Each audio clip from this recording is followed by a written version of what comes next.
Welcome to Srilakshmi channel. நாம இப்ப உருளைக்கிழங்க வச்சு ஒரு பால் கறி தான் பண்ண போறோம். முன்னாடி எல்லாம் விருந்துல இது ரொம்ப பிரமாதமா இருக்கும், எல்லாரும் அதை செய்வாங்க. அதை இப்ப நம்ம காலிஃப்ளவர் பட்டாணி எல்லாம் போட்டு நம்ம செய்ய போறோம். வாங்க பார்க்கலாம். இது காலிஃப்ளவர் ஒரு 1/4 பூ இருக்கும், இதை எடுத்து வச்சிருக்கேன். பட்டாணி ஒரு சின்ன கப்பில் எடுத்து வச்சிருக்கேன். உருளைக்கிழங்கு 1 கட் பண்ணி வச்சிருக்கேன். தேங்காய் 1/2 மூடி திருவி வச்சிருக்கேன். சோம்பு எடுத்து வச்சிருக்கேன். இப்போ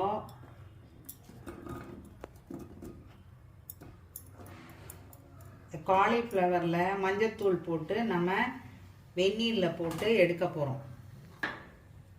உப்பு போட்டாச்சு, மஞ்சத்தூள் போட்டாச்சு, தண்ணி ஊற்றி இதை எடுத்துக்க போகிறோம். நல்லா கொதிச்சதுக்கப்புறம் நம்ம இதை எடுத்துட போகிறோம்.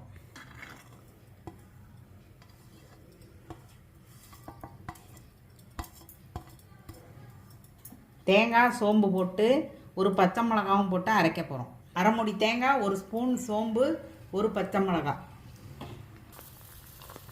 இப்போ இது கொதிச்சு வச்சு இதை வடிகட்ட போகிறோம். இப்போ இந்த உருளைக்கிழங்கு, 1 உருளைக்கிழங்கு, 1/2 கப்பு பட்டாணி, இந்த காலிஃப்ளவர்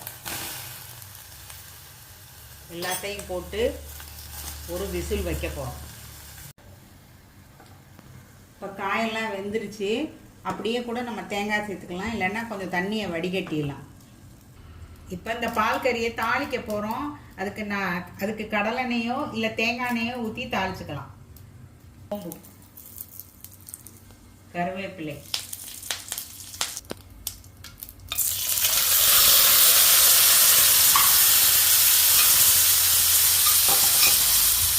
தேவைக்கேற்ப உப்பு, இந்த அரைச்சி வச்சுருக்க தேங்காவை சேர்த்துருக்கோம். இப்போ தேங்காய் சேர்த்தாச்சு. இது நல்லா கொஞ்சம் நேரம் கொதிச்சா போதும். தேவைப்பட்டால் மஞ்சத்தூள் சேர்த்துக்கலாம். பால் கறி ஆனால் வெள்ளையாக தான் இருக்கும். நல்லா கொஞ்சம் கொதிக்கட்டும். அப்புறம்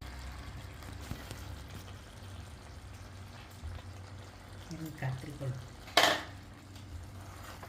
நம்மளோட உருளைக்கிழங்கு, காலிஃப்ளவர், பட்டாணி போட்ட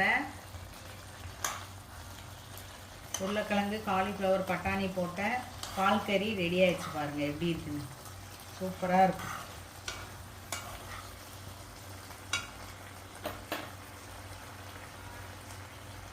கொத்தமல்லி தலையை தூவி ஆஃப் பண்ணிட வேண்டியதான்.